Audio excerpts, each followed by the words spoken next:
Alright guys, welcome back to another video.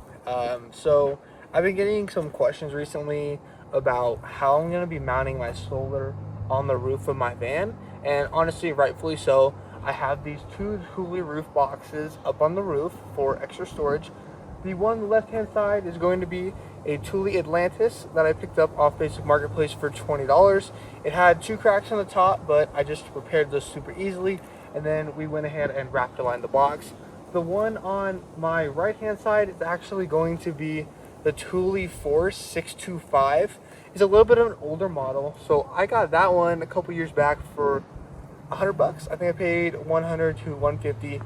Still nowhere close to market value.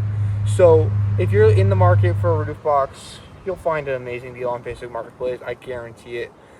So basically, we're going to be doing a walk around of the van, what I've done so far, what the rest of the plans are, what I'm going to be building, just on the exterior. We're not going to be touching the interior.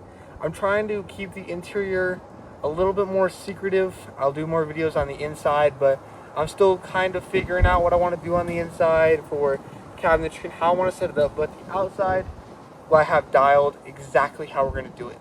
So let's get into it. When up front on my van, there's a couple of things going on. So I would like to mention every item on the outside of my van is either dual purpose or more. Not a single thing on my van is just going to be a single purpose item. I find that to be a waste. So starting off right here, this is just a standard motorcycle rack. I honestly found it on Facebook Marketplace again, $100. This is going to be holding my Strike Shadow 72 volt. This is an amazing electric dirt bike, and I love it so much. This thing does 60 miles an hour. It'll get me about 20 to 30 miles of range, which is honestly perfect for what I need it to do. And it only weighs like 150 pounds. This thing is honestly perfect for just hitting the trails around camp or running simple errands. Behind it, we actually have the Weldtech Designs winch plate. So this winch plate just bolts on directly to where the old bumper used to mount onto, and then obviously it holds the winch, and I have a bull bar on it. The bull bar is also from Weldtech Designs, bolts onto the same place as the bumper does and bolts right onto the winch plate. I have 4 lights up here. I have 2 yellows and 2 whites. I like the Harbor Freight Road Shock LEDs because they're cheap and they're amazing. Going underneath, I have a custom made front hitch. Now, Weldtech Designs makes a front hitch for these vans. When I went to go buy it, it was out of stock, and I really wanted to get my bike on the front. So that is actually from Harbor Freight. It was drilled out, and then it's bolted to where the winch is actually bolted onto. So it's very sturdy. And yeah, it holds the bike rack with 0 issues. Have a couple of things going on. First thing, I know my tires are bald. The van's really out of alignment right now, and I'm going to be getting new tires soon. But anyway, these are 35, 12 and a half, 17 with a 2-inch wheel spacer, and this clears the wheel well. I cut out the wheel well quite a bit just because I wanted to be able to turn fully both directions if I'm fully flexed out. So saying that, going on to my lift, I'm not 4x4. A lot of people think that I'm 4x4. I'm not. Unfortunately, I will be switching to 4x4 in a couple of years, but for now, I'm just running the Weldtech Designs 5-inch lift with the progressive leaf springs in the back. I have the Fox shocks and then the trailing arms as well from Weldtech Designs. It also has the bent I-beams as well. Another thing that I sometimes talk about, but I don't really talk about, is going to be my 2-inch lift spacers. So that adds to the overall lift of the van, bringing it from 5 inches to about 7 inches. I did not add that on there. That block was put on when it was a previous wheelchair van, and it had the wheelchair lift underneath and the wheelchair lock and everything inside. So I have an extra 2 inches that just came with the van when I bought it. Thing that I'll be talking about here is actually going to be my snorkel. Now, a lot of people comment on the snorkel because obviously you don't see very many Econoline vans with this snorkel on them. This snorkel is actually from a 1985 Toyota Land Cruiser, because the Land Cruisers have the closest windshield to fender dimensions as the Econoline. So as you can see on the snorkel, you can see there was a little bit of heat bending that had to happen here, a little bit smoother on this part and the other parts, and as well as right here as well. And it honestly wasn't that hard to do. You know, I've mounted a snorkel on a Subaru before, so it wasn't much different than that, but you can see it lines up honestly perfectly to the Econoline, clears the headlights just a little bit. And then in order for it to mount, there's actually no space there. So what we actually had to do is, if you go inside here, you can see that it's mounted inside the door jamb actually. So 3 bolts holding it on. Door closes with 0 issues. We're gonna watch it close. Perfect. The thing that I would like to talk about is actually gonna be moving up to my roof rack. So my awning setup is a little bit different. And shout out Dawn for selling me this Kamiq roof awning. And basically this is incredibly easy to set up. And when I'm talking incredibly easy, I mean this is how easy it is to set up.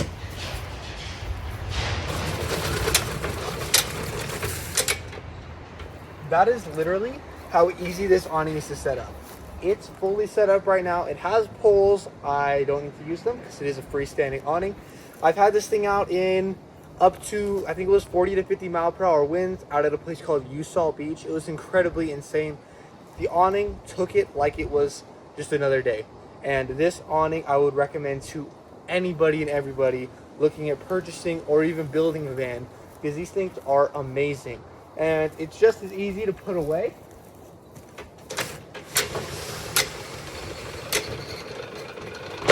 That's it. All right, guys, so this is my Illuminess spare tire rack swing, whatever you want to call it. Didn't want to go for a full rear bumper because those are also insanely expensive. If you haven't done any research lately, they're about $3 grand, and not everybody has $3 grand to spend on a full rear bumper. So it's just simple to open. That's it.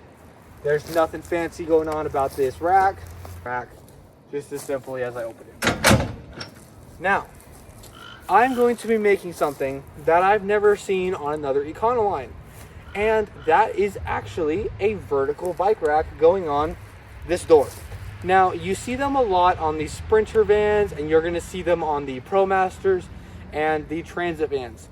Nobody makes vertical bike racks for the Econoline. So what I'm going to be doing, I'm not going to go into too much detail on it. I'm going to put up a picture right now of what I'm going to be trying to create. Basically, we're going to make a bracket, and what that bracket's going to mount, it's going to mount here, here, and here. We're going to do a single bike rack, goes up the back of the van. I might add a gas can or a Rotopax on it or something like that, but I don't need a rear box. So at first I was gonna do a spare tire and a storage box, but I don't need that anymore because I have my 2 Thule roof boxes on top. There's no need for me to have more outdoor storage when I have those up there. So we're gonna do a mountain bike rack on the rear door, and then we're also going to end up doing Wasatch Overland sells these beautiful window pop outs, and it takes the place of the original window, and it opens up fully, so you turn your rear window into a fully opening window, opens up all the way, bug screen, and it even has blackout on it. I will be getting those as well for the rear windows.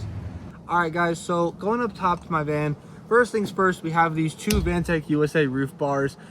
These bars are up to 600 pounds capacity on each bar, and there's a reason that I actually chose this specific roof rack system for the van. I made or custom modified the one that holds my 2 boxes. This one you can buy off the shelf. The top pieces here extend to about here, right? So this can go over a 20-inch or higher height top if you wanted it to. The reason that I chose these specific bars is actually because I'm doing an 83 by 52 clamshell rooftop tent up here. And before you guys call me crazy, there's a couple of different reasons for that actually. Number one would be, by putting the rooftop tent lengthwise and widthwise, not only does it give me more space for solar, which I would only have about space for 400 watts if I didn't stack. On top of that rooftop tent, I am able to do 650 to 700 watts flat. That means no double stacking and no building slide out racks. I will still be building slide out racks, so it'll probably put me at about 1500 to 1600 watts of solar. So right here in the middle, with some of these, right here in the middle, we are doing an AC unit. If I don't buy one off my buddy, I will be doing an OutEquip Pro AC unit. It's gonna be going right here underneath the rooftop tent and the solar. That's how I'm maximizing everything on my van. When I say everything has multi-purpose, everything truly has multi-purpose. So number one, you know, you have your AC rooftop tent on here. So this ladder's for it, acts as the rooftop tent. On top of the rooftop tent will be my solar. Why would you need a rooftop tent if you have the van? A couple of reasons for that.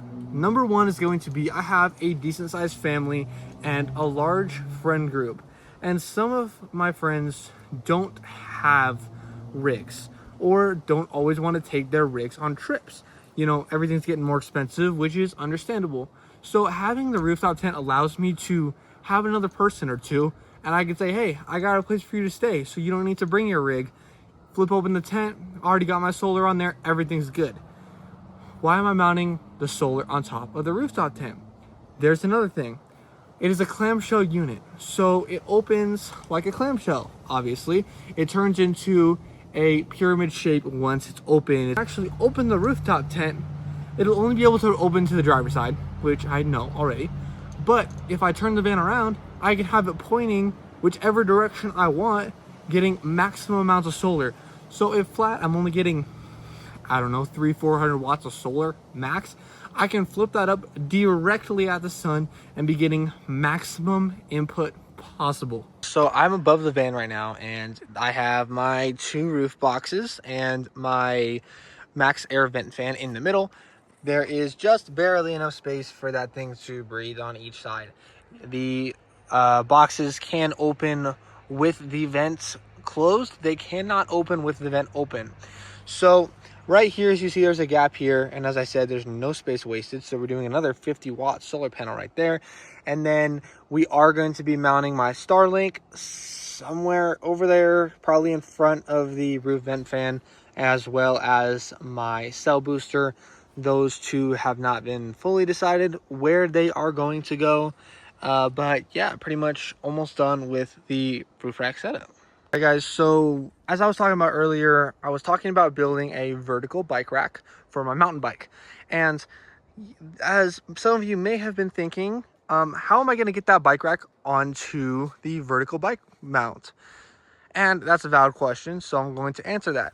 With the vertical bike mounts, I'm actually going to have a 2,500 pound ATV winch custom built onto my roof rack, so that I can bring the winch down, attach it to the bike, and pull the bike onto the rack, and we're good. Up front, we have my 4 crossbar roof setup, the back door from Vantech USA, which I mentioned earlier. These front 2 were just some $100 ones I honestly bought off of eBay, and then I cut them, modified them, went to Home Depot, got more steel, painted it, the whole 9 yards. I extended the sides of the roof rack out about 9 inches past the edge of the van to hold both the roof boxes up there. So both those are completely fully secure. Going right here in between these two, like I said, the rooftop tent will be up there. So in between these two is actually going to be a shower room, probably from All Top USA. We're going to do, it's about 4 feet long, so it'll fit perfectly between there. Full shower room, we can shower in peace wherever we're at. Going up here to the front, a buddy of mine makes ladders. Shout out RLSS ladders and racks. He makes some amazing front light holders for the stock Econoline bumper, ladders, surf racks, all of that. He's making me a ladder for this side of the van right here. And that's going to be attached obviously to the gutter mount. Right there in between those two, we are going to be doing either water storage or gas storage. So we're now at the front of the van again, and I have my stock hood, and then we have a nice flat area on the high top from the conversion van, and we might do a 100-watt solar panel there. We're still going to figure out if I want to do a 100-watt solar panel there. Probably not. It's going to be a little bit too overwhelming, so we're either going to do a 100-watt solar panel up there, or we're going to do the hood solar panel unit, which you can actually buy online. So we're going to figure out which one that we want to do on the van. So I appreciate you guys watching. Go ahead and leave a like, and go ahead and leave me a comment if there's anything you would change, or if there's anything else that I should do to the van. Thanks for watching.